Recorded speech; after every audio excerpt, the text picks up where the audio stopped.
E é uma pandemia que já ceifou 150 mil vidas. Os preços dos principais alimentos dispararam. O arroz subiu quase 20% desde o início do ano. O feijão, quase 30%. E o leite, mais de 20%. Alguns produtos de primeira necessidade desapareceram do supermercado. Tudo indica que os preços continuarão subindo nos próximos meses. É a face mais cruel do terrível fantasma da fome rondando de novo os lares de milhões e milhões de brasileiros. Há poucos dias, o IBGE divulgou os números de 2018 sobre a insegurança alimentar no Brasil. Eles confirmaram o que os brasileiros já sabiam. Os casos de pessoas com fome voltaram a subir fortemente. Mais de 10 milhões de brasileiros e brasileiras, inclusive crianças, estão passando fome. 6 anos atrás, o Brasil conquistava o respeito e a admiração mundial ao ser declarado fora do mapa da fome da ONU. Depois do golpe contra a presidenta Dilma, o país deu marcha ré. Os golpistas mergulharam nosso país num poço sem fundo. Não são números do PT, são números da ONU. É inaceitável que no Brasil tantos homens e mulheres e crianças não tenham o que comer. Afinal, somos um dos maiores produtores de alimentos do mundo. Este ano, a safra de grãos deve bater novo recorde, 257 milhões de toneladas. Ou seja, produzimos mais de 1 tonelada por habitante, o suficiente para que cada brasileiro tivesse acesso a 3 quilos de grãos por dia. O agro pode ser pop, como diz os caríssimos anúncios na televisão, mas não resolve o problema da fome. Repito, mais de 10 milhões de brasileiros não têm o que comer. Isso sem falar nos 74 milhões que estão, segundo técnicos, em situação de insegurança alimentar média ou leve. Na mesa do pobre, porém, a fome não tem nada de média ou leve. Na vida real, é quando a mãe e o pai não comem para alimentar as crianças, ou quando a família sacrifica a qualidade do que come para que todos possam comer. Como conviver com tamanha crueldade? Meus amigos e minhas amigas, por muito tempo, décadas e séculos, a fome foi tratada como parte integrante da vida dos pobres no Brasil. Parecia algo inevitável, como o calor e o frio, a seca e a chuva. Aceitava-se como normal que crianças morressem por não ter o que comer. Que famílias inteiras fossem dormir sem terem comido nada o dia inteiro. E que acordassem no dia seguinte sem saber se comeria ou não. Não havia como evitar que uma mãe faminta fosse obrigada a dividir um único ovo entre os filhos. Saber que a humanidade produz mais alimento do que consome significa afirmar que a fome não é um problema causado pela natureza. A fome é o resultado da irresponsabilidade e da insensibilidade de governantes que não têm interesse em enfrentar e curar essa chaga. Eu não me canso de repetir que a fome é a arma de destruição em massa mais poderosa e perigosa que qualquer outra que o homem tenha inventado. A fome não mata soldado no campo de batalha, não mata inimigos, não mata terroristas, ela mata crianças inocentes. Graças a Josué de Castro, começamos a entender que a fome não é um fenômeno natural, que a fome é um problema político, que acabar com a fome só será possível com uma justa distribuição da riqueza que é produzida por todos. Foi preciso que chegasse à presidenta da República alguém que conheceu a fome na própria pele para dizer basta e mostrar que era e continua sendo possível dizer não a essa indignidade. O meu primeiro compromisso como presidente foi acabar com a fome no Brasil.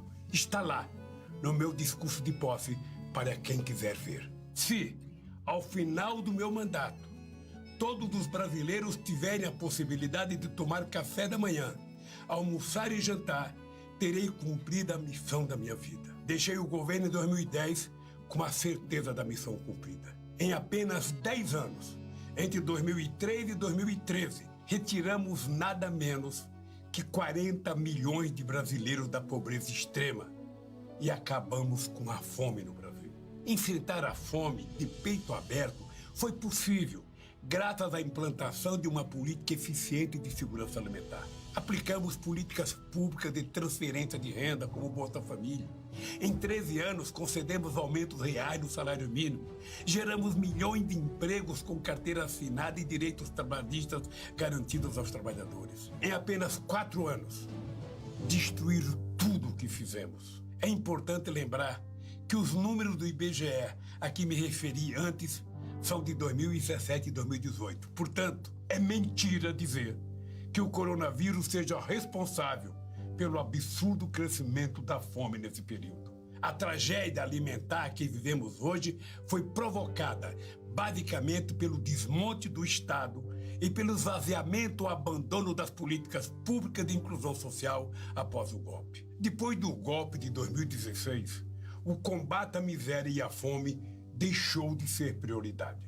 Intoxicado pela crença de que o Estado não tem qualquer papel a cumprir na economia, a não ser garantir lucros ao setor financeiro e enriquecer ainda mais os milionários, os governos, depois da Dilma, promoveram um desmonte sistemático dos estoques reguladores de alimentos, essenciais para garantir preços justos e acessíveis à população, especialmente à população pobre. Durante os nossos governos, a CONAB, a Companhia Nacional de Abastecimento, empresa pública do Ministério da Agricultura, comprava os excedentes na época da safra. Com isso, evitava que o preço ao produtor despencasse, o que poderia afetar negativamente o plantio da safra seguinte. E quando surgia o risco de desabastecimento, colocando em risco a alimentação da população, a CONAB tinha estoque estratégico para atuar nas crises, seja enchente, seca ou mesmo em momentos de aumentos de preço. Com isso, nós impedíamos a ação dos atravessadores e especuladores e garantíamos o poder de compra da nossa população. Infelizmente, devido à política de desmonte do Estado praticada pelos últimos governos, o Brasil foi apanhado de calças curtas e entrou na pandemia com os estoques públicos de alimentos praticamente zerados. O caso do arroz é o exemplo mais visível. Em 2010, a CONAB armazenou quase 1 milhão de toneladas do grão. Neste ano de 2020, o estoque ficou reduzido a apenas 21 mil toneladas, o que não garante nem um dia de consumo. O feijão, outro produto básico da mesa dos brasileiros, deixou de ter estoques reguladores há 3 anos. Desmantelaram os estoques públicos e desmontaram os principais programas de incentivo à agricultura familiar, responsável pela produção de grande parte dos alimentos que vão à mesa dos brasileiros. A destruição da estrutura alimentar não parou aí. O Programa de Aquisição de Alimentos, inovação brasileira adotada mais tarde em quase todos os países da América Latina, chegou a investir 1 bilhão e 200 milhões de reais na compra de alimentos da agricultura familiar, beneficiando de um lado os produtores e de outro lado a população vulnerável. Na proposta orçamentária para o ano que vem, este valor vai sofrer uma redução de 90%, caindo para 100 milhões de reais. Um dos primeiros atos do atual presidente foi fechar, no dia da sua posse, o Conselho Nacional de Segurança Alimentar, o CONSEA. O resultado não poderia ser outro. A fome voltou a crescer no país. Minhas amigas e meus amigos, o aumento da fome no Brasil, em grande medida, é resultado do gravíssimo quadro do desemprego. Só este ano, entre os meses de maio e agosto, quase 4 milhões de trabalhadores e trabalhadoras perderam seus empregos. O Brasil tem hoje 13 milhões de desempregados, a maioria jovens, pobres e também de classe média. Outros 17 milhões pararam de procurar emprego por causa da pandemia ou porque perderam a esperança de conseguir trabalho, qualquer que fosse o trabalho. A massa salarial, o bolo de dinheiro que paga todos os salários no país, caiu 15% em um ano. Enquanto isso, 40 bilionários brasileiros aumentaram suas fortunas em 170 bilhões de reais. Os pobres estão cada vez mais pobres e os ricos cada vez mais ricos. O resultado dessa arquitetura da destruição é que a economia brasileira mergulhou na maior recessão da sua história. Dentro desse quadro dramático, Bolsonaro disparou um tiro de misericórdia contra os pobres e reduziu pela metade o valor do auxílio emergencial, de 600 para 300 reais. Além de excluir um grande número de beneficiários do programa, e já avisou, o auxílio emergencial acaba em dezembro, mesmo que a pandemia continue. Por isso é imperioso manter o auxílio emergencial de 600 reais enquanto durar a pandemia. Conclamo todos a apoiar a campanha lançada pelas centrais sindicais, exigindo do Congresso a imediata votação dessa medida. Nenhum real a menos. Minhas amigas e meus amigos, enganam-se os que acreditam que esse desgoverno vai nos derrotar, nos colocar de joelhos. O Brasil é muito maior do que essa gente que tomou Brasília de assalto. Nosso povo é muito maior do que as elites que só pensam em si mesmas. Mais uma vez, o brasileiro saberá dar a volta por cima. O povo, que já derrubou uma ditadura de generais, não treme diante de capitães autoritários. Este meu desabafo é um chamamento a todos os homens e mulheres que ainda conseguem se indignar com a volta da fome ao nosso país. A fome não é uma maldição, não é uma praga bíblica que se abateu sobre os brasileiros pobres.